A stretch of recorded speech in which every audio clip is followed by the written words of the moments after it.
My name is Mia. I'm 28 years old, working part-time. I have two adorable daughters with my husband, Alex. They attend elementary school and preschool, respectively. Next to our family home is a separate dwelling unit where my mother-in-law, who dislikes children, currently lives alone. She was causing problems within our family for quite a long time. She would often complain by saying, back in the day, things were different. She would impose her own rules and target my young daughters since she couldn't seem to confront my husband and me directly. Whenever my daughters were watching movies on a tablet, she would take the tablet away, scolding, in my time. We were allowed to watch TV only for a certain amount of time, let alone movies, as if to teach them about enduring without entertainment. There was a time when we did everything ourselves, she once said, stripping my daughters of their muddy clothes and shoes, trying to make them wash those in a basin.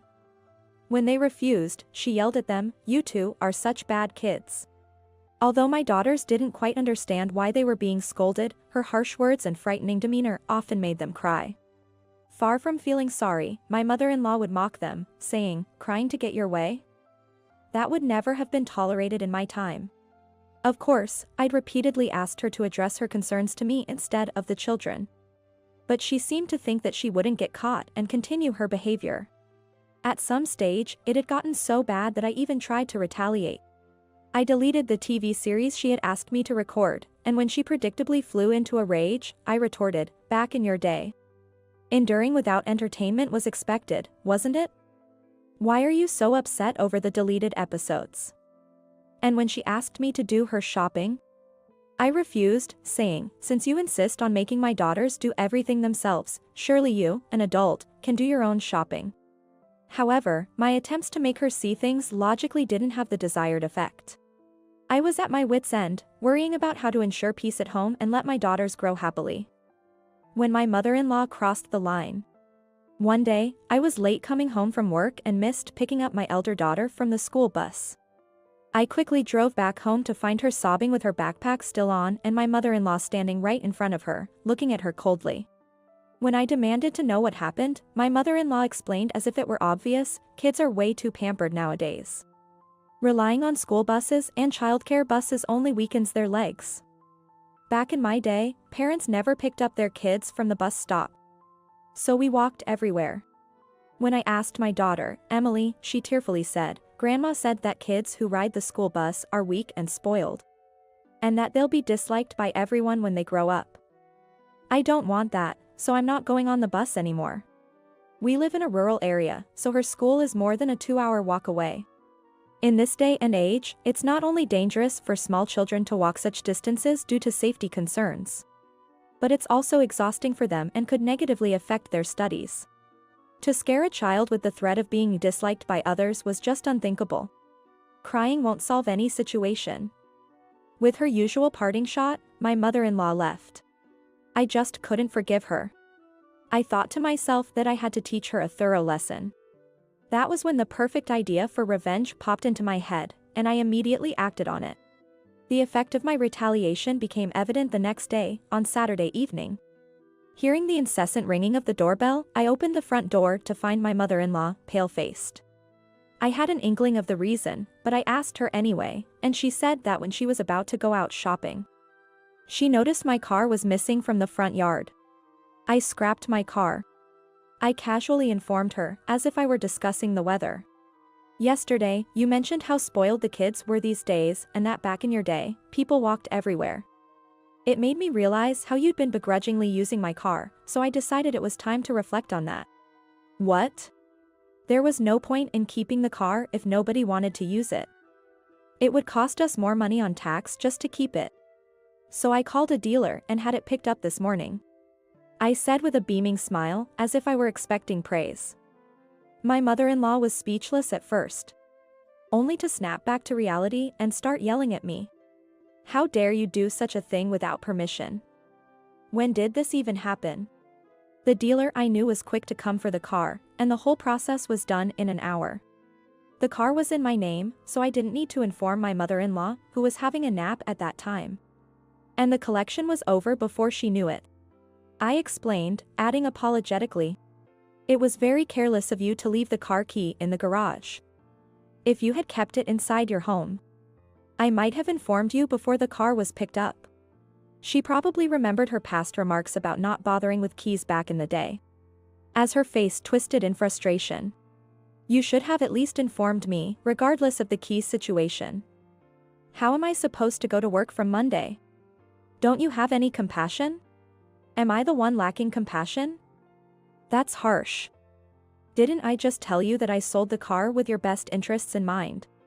Considering how much you dislike cars? But I never said I disliked cars. Annoyed by her excuses at this point, I decided to end the conversation. I appreciate that you were unwillingly driving my car around all these years. From Monday onwards, feel free to walk anywhere you need to go. On your own 2 feet. I said loudly and slammed the front door shut. She immediately started ringing the doorbell, but I chose to ignore it. Remembering the shocked look on her face, I laughed to my heart's content. I was curious to know what she would do, but it seemed that she managed to walk to work without any issue. I had hidden my bicycle, which I used for grocery shopping, and told my husband not to give her his car key. Considering she's too stingy to even buy a grocery bag, opting to carry things by hand instead, I doubted she'd choose to take a taxi. As it rained on her first day of walking to work, I felt a bit sorry for her while looking outside, and then the phone rang. It was just after 9 a.m. The call was from her work, saying she hadn't arrived yet. Walking there might take her about 3 hours. Not wanting to cause undue concern, I explained the situation to the person on the phone, and got a thoughtful response. So she's like that with her grandchildren too. Followed by a chuckle. The tardiness will count as a half-day absence, the office clerk cheerfully informed me. Indicating my mother-in-law wasn't particularly liked at her workplace either. Arriving late on her first day walking to work, my mother-in-law left home at 5 a.m. the next day, which was an hour earlier than before. Glancing my way, she began to murmur, "My legs are so sore, I wonder if I can even walk tomorrow." But I just brushed it off, saying, "That's just muscle pain. It's a sign of your legs getting stronger." That weekend, she finally asked me, "Can I borrow your bicycle on the days you're not using it?" When I refused, saying, "I might need it unexpectedly, so no, I can't let you use it," she suddenly got angry. "How could you be so cruel? Why can't I ride it when you're not using it?" I knew that she was having a hard time getting up early in the morning and walking to work for hours, which was making her legs sore. But she had no idea how to politely ask for a favor. After all, a bicycle is considered by law to be a vehicle. Didn't you say that people used to walk everywhere without relying on vehicles? Or was that a lie? When I pointed this out with a cold gaze, she was taken aback and then started rambling. "Of course, I knew that. I just thought I was going to allow you to do things for me." Since I felt zero compassion for her, I firmly said, "I cannot lend you my bicycle." "Fine. You cold-hearted woman," she retorted, and stormed off to her home. Her next move was to tattle to my sister-in-law. When my sister-in-law called me, she sounded apologetic throughout the conversation. And she had a reason to feel guilty towards us. Originally, my mother-in-law lived with my father-in-law in their family home. But they had to sell it to pay off his debts, and they moved into a rental house. After my father-in-law passed away and my mother-in-law could no longer afford the rent on her own, feeling lonely all by herself, she asked my sister-in-law to live with her. However, my sister-in-law had her hands full taking care of her husband's parents. Therefore she asked Alex, her brother, to take in their mother. "I'm sorry for leaving Mom in your care. To be honest, I don't know what to say when she calls me." As my mother-in-law disliked children, she would even make unpleasant remarks to my sister-in-law's kids over the phone. She insisted on walking everywhere and not relying on cars, so it's not a matter of whether I forgive her or not. Since my mother-in-law was the one imposing old-fashioned rules, it was high time she adapted to modern ways and bought a bicycle for herself. Still working, she could surely afford a bicycle. When I explained this to my sister-in-law, she seemed to agree, saying, "You're right." A new bicycle was delivered to our house 3 days after that phone call. It arrived on a weekday afternoon, likely ordered with the fastest shipping and without a specific delivery time, forcing me to receive it. Knowing my mother-in-law, she must have ordered it right after talking to my sister-in-law. When I looked at the brand new bicycle with a front basket, I got a brilliant idea. As soon as my mother-in-law came home, I rushed to greet her with a big smile. We had delivery today. It was a bicycle. It was past 8 p.m., and although she looked exhausted, her face brightened up. Oh, really? But as soon as I said, "Thank you so much for getting me such a nice bicycle," she looked at me in shock. What do you mean? I didn't know you were planning a surprise for me. That bicycle's not for you. Really? But it's too big a bicycle for a kid, and Alex won't ride it, so who else but me? I played dumb, pretending to be confused. Adding sarcastically, well, you wouldn't ride a vehicle anyway, right? That left my mother-in-law speechless. How can you be so spiteful? She exclaimed. Spiteful?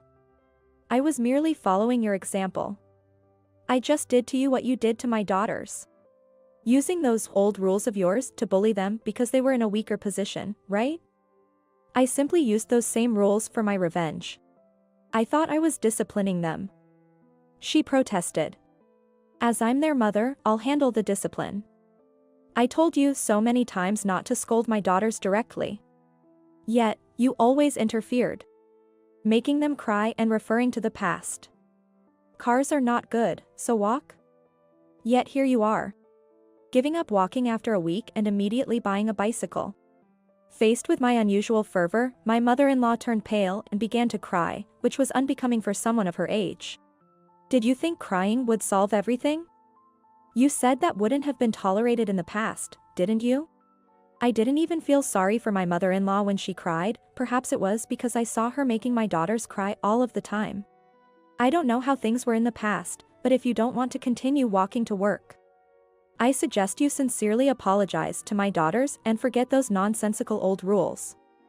If my daughters agree to forgive you, then you're free to do whatever you like. I left her standing there after making my point clear, not forgetting to add that I would check to see if she actually apologized. Soon after that, my mother-in-law did apologize to my daughters. Grandma said she was sorry for everything and asked if she could use the bicycle she just bought for herself, my daughters told me. Her lips were trembling when she apologized, they shared, giving me a glimpse of her begrudging apology, which made me laugh. Feeling sorry for her, they said she could use the bicycle. Since then, my mother-in-law has become quiet. She has noticeably started to avoid her grandchildren as if she had little or no interest in them. And it was a relief to know that we'll finally have peace in our house. I've made it clear that if she repeats her old behavior, she will have to leave, and I plan to keep a close eye on her. Interestingly, I heard that at her workplace, she's now referred to as the woman who can ride a bicycle. On her first day riding her bicycle to work, she miscalculated the time and arrived late again, which led to another call from her workplace, where I learned about her new nickname. When I informed the person on the phone that she had been granted permission by her grandchildren to use the bicycle, she said, "So she's no longer the woman who can't drive a car, but the woman who can ride a bicycle." Imagining my mother-in-law being teased by her younger colleagues made me chuckle.